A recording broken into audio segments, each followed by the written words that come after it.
Hello friends, welcome to crazy GK trick. तो आइए daily current affairs की series में आगे बढ़ते हैं और आज के सेशन में हम 3 फरवरी के सभी करंट अफेयर्स को यहाँ पर डिटेल में समझेंगे।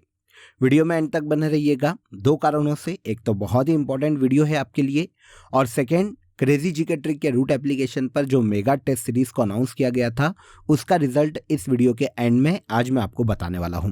तो एंड तक बने रहिएगा। अगर आप चैनल पर पहली बार आए हैं तो चैनल को सब्सक्राइब कर लीजिए और अगर आपको डेली करंट अफेयर की पीडीएफ चाहिए तो आप क्रेजी जीके ट्रिक के टेलीग्राम चैनल से या फिर क्रेजी जीके ट्रिक के एप्लीकेशन पर जाकर फ्री ऑफ कॉस्ट इसकी पीडीएफ को कलेक्ट कर सकते हैं। आज के करंट अफेयर का सबसे पहला क्वेश्चन देखिए, 37वां सूरज कुंड अंतर्राष्ट्रीय शिल्प मेला किस राज्य में आयोजित किया जा रहा है?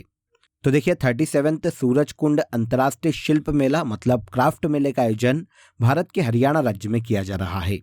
हरियाणा के फरीदाबाद में हाल ही में भारत की प्रेसिडेंट द्रौपदी मुर्मू ने 2 फरवरी को इस क्राफ्ट मेले का इनॉग्रेशन किया।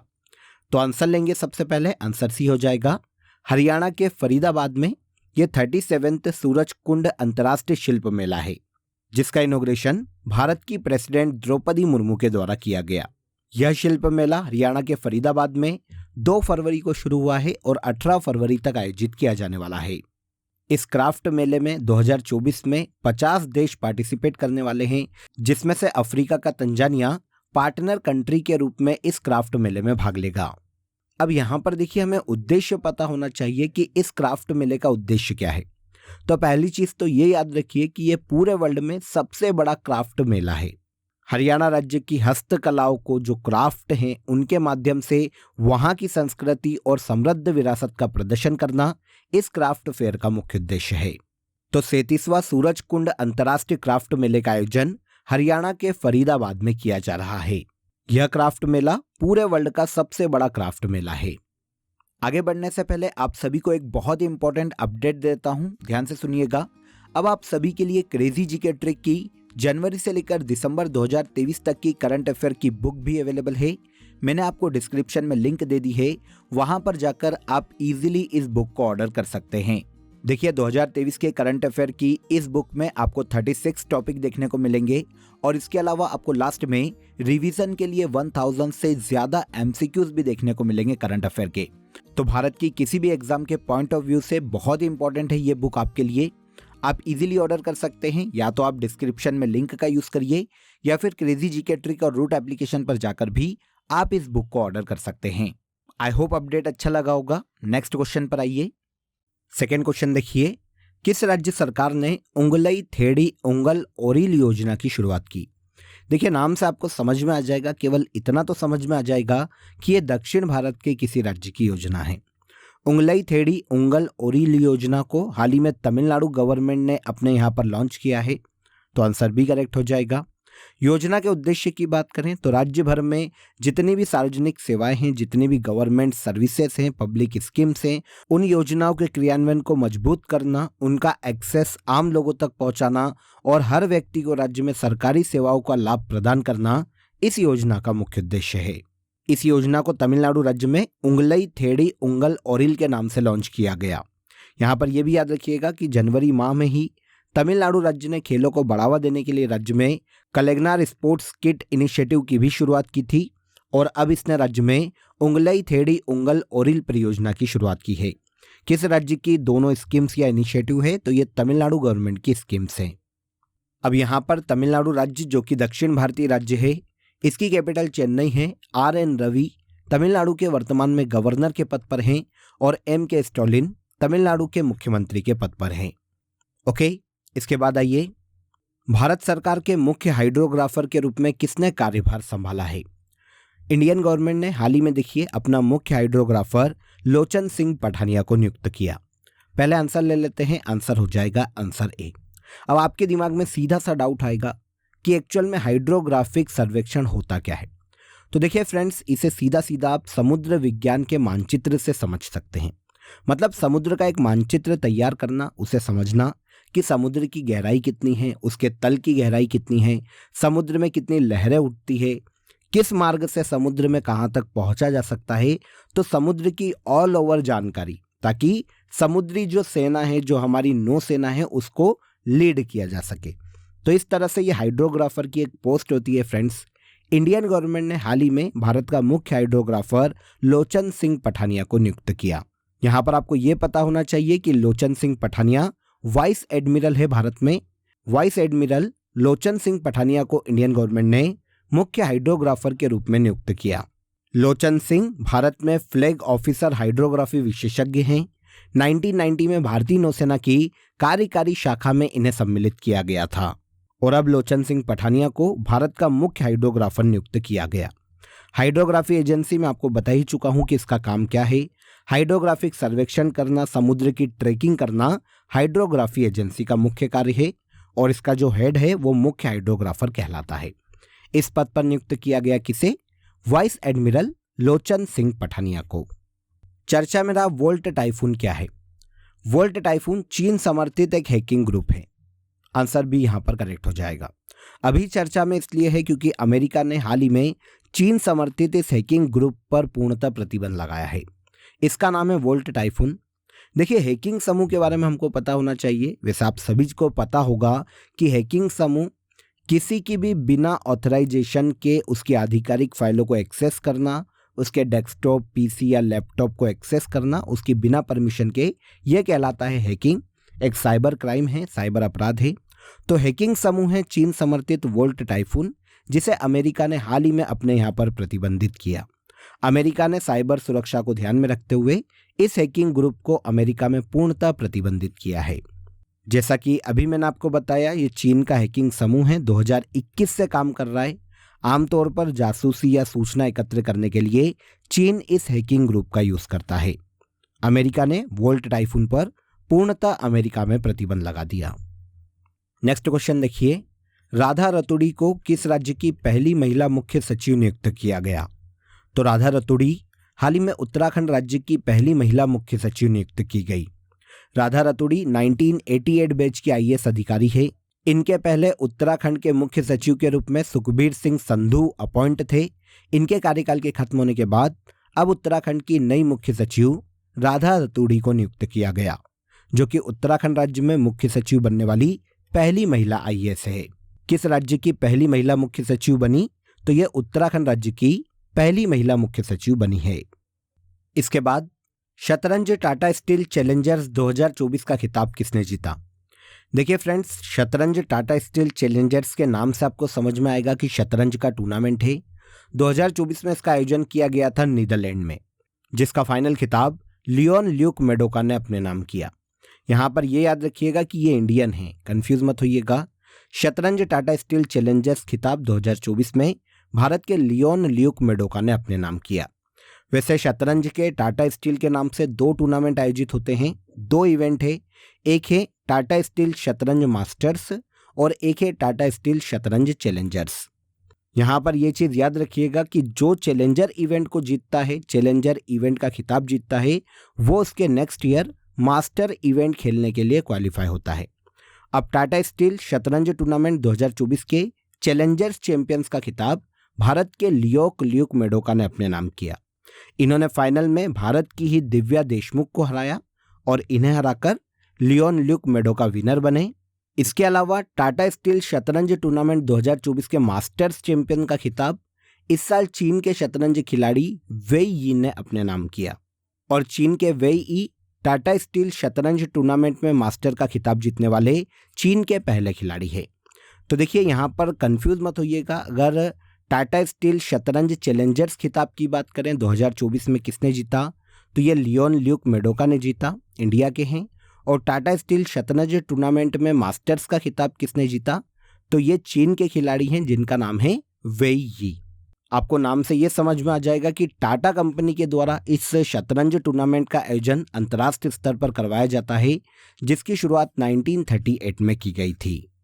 तो हाल ही में टाटा स्टील चैलेंजर्स 2024 शतरंज टूर्नामेंट का आयोजन नीदरलैंड में किया गया था, जिसे भारत के लियोन ल्यूक मेडोका ने अपने नाम किया। नेक्स्ट क्वेश्चन, 1 से 7 फरवरी 2024 तक विश्व अंतरधार्मिक सद्भाव सप्ताह मनाया जा रहा है। इस सप्ताह की शुरुआत कब की गई थी?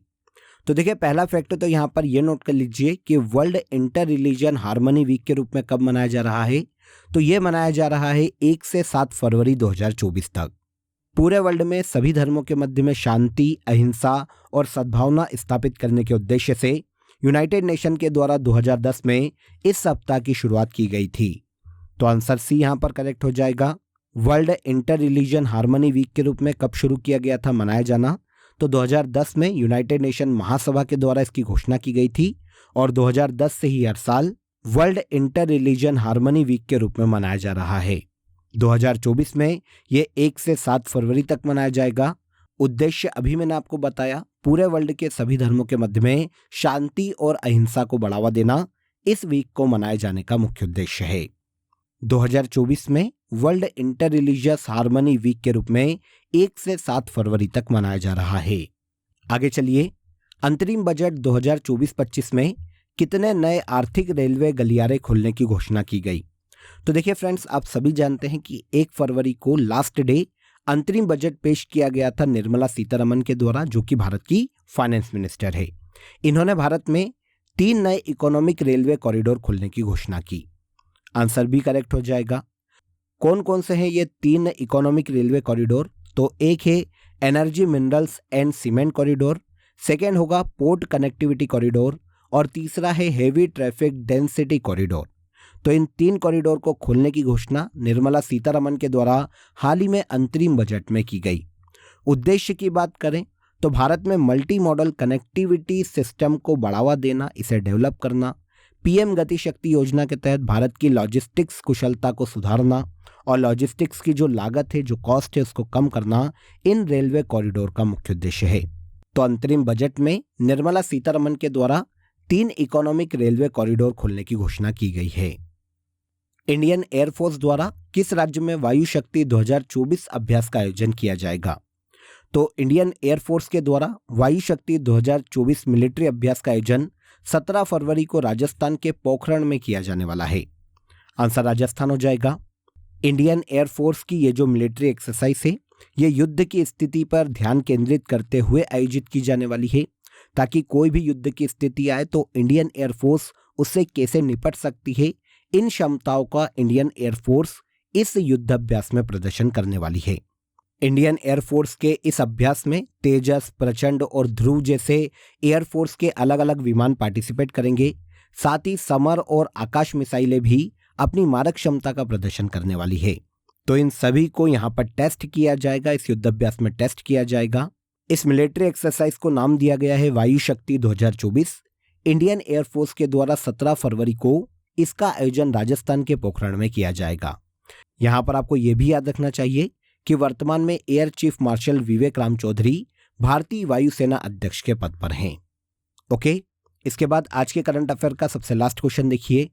3 फरवरी को आईएनएस संध्याक को कमीशन किया जाएगा। इसका निर्माण किसके द्वारा किया गया? तो देखिए, पहले यहाँ पर आईएनएस संध्याक को समझ लेते हैं कि ये एक्चुअल में क्या है। तो ये एक निगरानी युद्धपोत है फ्रेंड्स, जिसको हाल ही में garden rich ship builders and engineers के द्वारा डेवलप किया गया। इंडियन नेवी 3 फरवरी 2024 को विशाखापट्टनम में आईएनएस संध्याक को भारतीय नौसेना में शामिल करने वाली है। यहाँ पर निर्माण से क्वेश्चन पूछा है, तो आईएनएस संध्याक का निर्माण कोलकाता के garden rich ship builders and engineers के द्वारा किया गया। 4 निगरानी युद्धपोत जहाजों की श्रृंखला का ये पहला युद्धपोत है, यहाँ पर ये याद रखिएगा, जिसे नाम दिया गया है आईएनएस संध्याक। एक सर्वे वाला जहाज है या फिर निगरानी जहाज है, जो कि भारत की समुद्री सुरक्षा के लिए निर्मित किया गया है। इसका निर्माण कोलकाता के garden rich ship builders and engineers के द्वारा किया गया। क्लियर? तो यहां पर देखिए, हमने 3 फरवरी के सभी करंट अफेयर्स को डिटेल में समझ लिया।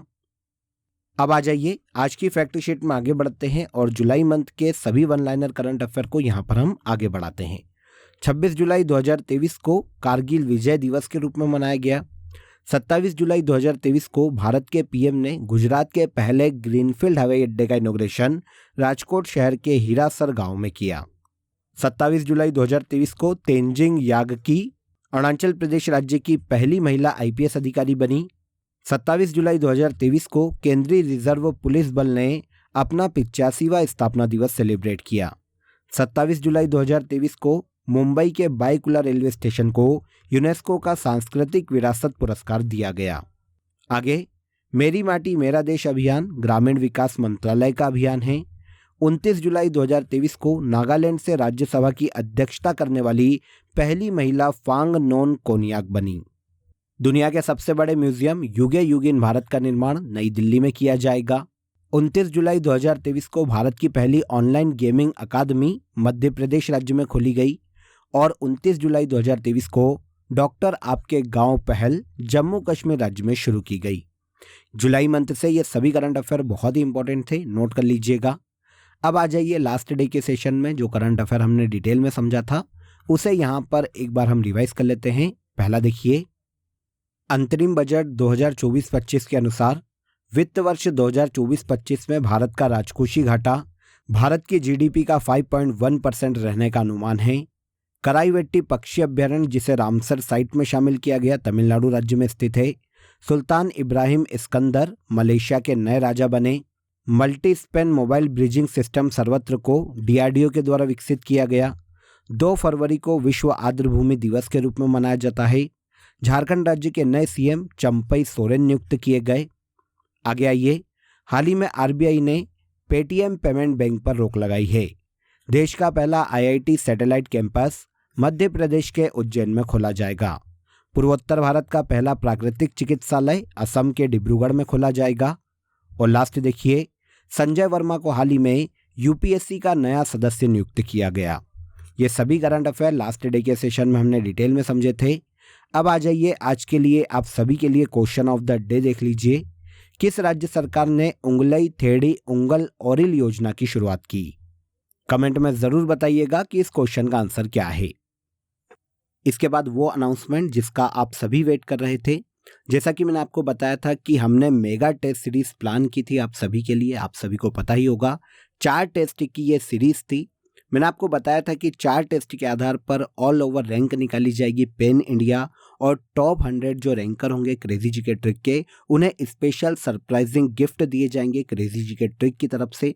तो देखिए, जो रिजल्ट हैं, जितने भी स्टूडेंट ने टेस्ट दिए थे उन सभी की रैंक का या रिजल्ट का जो पीडीएफ है वो आप रूट एप्लीकेशन से जाकर देख सकते हैं। आपके लिए पूरे रिजल्ट का पीडीएफ रूट एप्लीकेशन पर अवेलेबल है। अब मैं आपको ये बता देता हूँ कि आप सभी स्टूडेंट के लिए गिफ्ट क्या हैं। तो देखिए, क्रेजी जीके ट्रिक के उस टेस्ट में जो हमारे टॉप 3 रैंकर हैं उनको क्रेजी जीके ट्रिक का आरंभ बैच फ्री ऑफ कॉस्ट दिया जाएगा। और इसके अलावा शंखनाद करंट अफेयर्स 2023 की जो बुक है वो डायरेक्ट उनके घर पर डिलीवर की जाएगी। आपको हमारी टीम कॉल करेगी, आपको व्हाट्सअप करेगी और आप जो भी पता आपका देंगे वहाँ तक आपकी बुक भी पहुँच जाएगी और साथ ही साथ आपको आरंभ बैच भी फ्री ऑफ कॉस्ट मिलेगी क्रेजी जीके ट्रिक की। इसके बाद टॉप 4 से लेकर टॉप 25 तक के जो रैंकर हैं उनको भी क्रेजी जीके ट्रिक की शंखनाद ईयरली बुक दी जाएगी। उनको भी हमारी टीम कांटेक्ट करेगी। व्हाट्सएप पे आप आपका पता बता दीजिएगा, आपको घर तक आपकी बुक पहुंच जाएगी। और इसके अलावा आरंभ बैच पर आपको 2500 का एक कूपन कोड दिया जाएगा डिस्काउंट के लिए। आप उसे अप्लाई करके हमारे आरंभ बैच को ज्वाइन कर सकते हैं 25,000 के डिस्काउंट पर। इसके बाद 26 से लेकर 50 तक के जो रैंकर हैं हमारे, आप पीडीएफ में अपनी रैंक देख लीजिएगा। 26 से लेकर 50 तक के जो रैंकर हैं उनको आरंभ बैच के लिए 2000 डिस्काउंट का कूपन दिया जाएगा। इसके अलावा कोई भी एक हमारी फाउंडेशन बैच किसी भी पर्टिकुलर एक सब्जेक्ट की जो भी आपको पसंद हो वो फ्री ऑफ कॉस्ट प्रोवाइड की जाएगी। और हमारी शंखनाद ईयरली ई बुक आपको दी जाएगी। यहाँ पर आपके लिए बुक नहीं है, आपको ई बुक दी जाएगी। ई बुक के फॉर्म में आप उसे ले सकते हैं। इसके बाद टॉप 50 से लेकर टॉप 100 तक के जो रैंकर हैं वो आरंभ बैच को ज्वाइन कर सकते हैं। उनके लिए 1500 का कूपन कोड प्लान किया गया है, डिस्काउंट प्लान किया गया है। तो 1500 के कूपन कोड पर आप आरंभ बैच को ज्वाइन कर सकते हैं, डिस्काउंट पर ज्वाइन कर सकते हैं। और आपके लिए भी एक फाउंडेशन कोई भी सब्जेक्ट की बैच आपके लिए फ्री ऑफ कॉस्ट है, आप उसे ले सकते हैं जो भी आपको पसंद हो। तो ये तो हो गए टॉप 100 रैंकर। इनके अलावा जितने भी अदर स्टूडेंट हैं हमारे जिन्होंने कोई सिंगल टेस्ट भी लगाया था, चारों में से कोई एक सिंगल टेस्ट भी दिया है, तो उन्हें आरंभ बैच के लिए 500 रुपीज़ का डिस्काउंट कूपन कोड दिया जाएगा। आप हमारी टीम को कांटेक्ट कर लीजिए, अपना नंबर बता दीजिए कि किस नंबर से आपने रजिस्टर्ड किया था, आपको 500 रुपीज़ का कूपन कोड दे दिया जाएगा और आप डायरेक्ट कूपन कोड लगाकर हमारी आरंभ बैच को 500 रुपीज़ डिस्काउंट में ज्वाइन कर सकते हैं। तो इस तरह से जितने भी प्राइज़ थे, जो भी प्राइज़ आपको दिया जा रहा है वो मैंने आपको बता दिया। अपना रिजल्ट आप क्रेजी जीके ट्रिक के रूट एप्लीकेशन पर जाकर चेक कर लीजिए, पीडीएफ में जाकर देख लीजिए कि आपकी रैंक क्या है। आई होप आपको वीडियो अच्छा लगा होगा। वीडियो पसंद आया हो तो वीडियो को लाइक और शेयर कर दीजिए, चैनल को सब्सक्राइब कर लीजिए। फिर मुलाकात करेंगे नेक्स्ट वीडियो में, तब तक हमारे साथ बने रहिए। जय हिंद, जय भारत।